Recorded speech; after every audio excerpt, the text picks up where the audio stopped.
Hello বন্ধুরা, তোমাদের সাথে আজ আমি শেয়ার করছি চিকেনের এক ধরনের পকোড়া। প্রথমে নিয়ে নিচ্ছি পেঁয়াজ কুচি, টেস্টি মশলা, আদা রসুন কুচি, বেসন, গরম মশলা, জিরে গুঁড়ো, লঙ্কা গুঁড়ো, হলুদ গুঁড়ো, সেদ্ধ করে রাখা আলু, ভিজিয়ে রাখা সয়াবিন এবং চিকেন।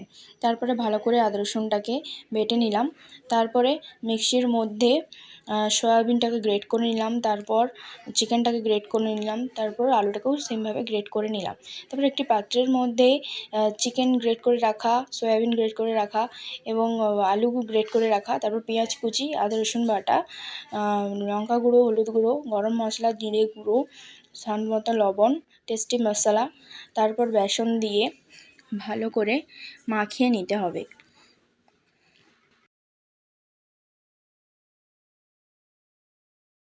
ভালোভাবে মাখানো হয়ে গেলে তারপর আমি কড়াইতে তেল দিয়ে দেব। তেলটাকে ভালো করে গরম হতে দেব।